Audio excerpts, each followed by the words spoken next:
Mula Baguio City, maagang nagtungo sa Bawang MDRRMO si Edita. Umaasa siyang matatagpuan na ang bangkay ng kanyang pamangkin na si Josh Andre Martinez, 22 anyos. Residente ng KM4 Asin Road, Baguio City si Josh at bumaba umano kasama ang kanyang mga barkada para maligo sa baybayin ng Bawang, La Union. Dito sa baybayin ng Barangay Taberna ang napili nilang magkakaibigan kung saan din siya nawala matapos malunod. Para patuloy na hanapin ang aking pamangkin na nawawala na ng pang 2 days na ngayon, 48 hours na siya, mamayang alas 3. Ayon sa Bawang MDRRMO, 2 sa kasama ni Josh ang nasagip sa pagkalunod, pero sa kasamaang palad natangay ng malalakas na alon si Josh. November 16, 2025, linggo nang mangyari ang insidente.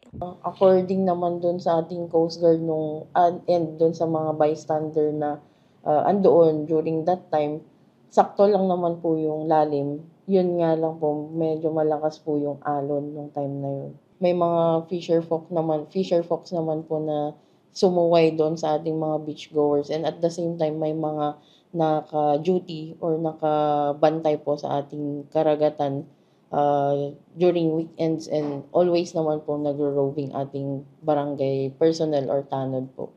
Agad na nagsagawa ng search and retrieval operations ang Municipal Disaster Risk Reduction and Management Office, katuwang ang Philippine Coast Guard, Bureau of Fire Protection at Philippine Maritime sa nasasakupang dagat ng Bawang. Naipagbigay alam na rin ito sa mga katabing bayan. Maging ang mga kawani ng Philippine Coast Guard at Maritime sa bayan ng Aringay, nagsasagawa rin ng search operations. Isang mangingisda rin ang nag-report sa kanilang tanggapan na meron siyang nakitang palutang-lutang na bangkay sa dagat na sakop ng Barangay Samara, Aringay, La Union. Sa pagresponde ng otoridad, natagpuan ang bangkay ng biktima. Kinumpirma rin ito ng kanyang mga kaanak.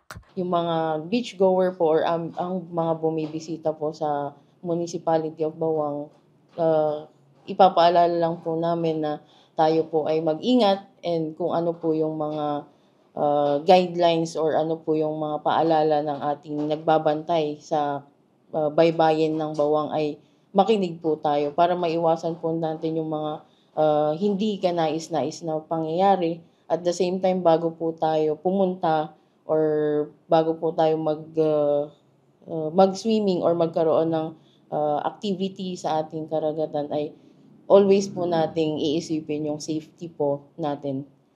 Joanne Ponsoy, Balitang Solid North.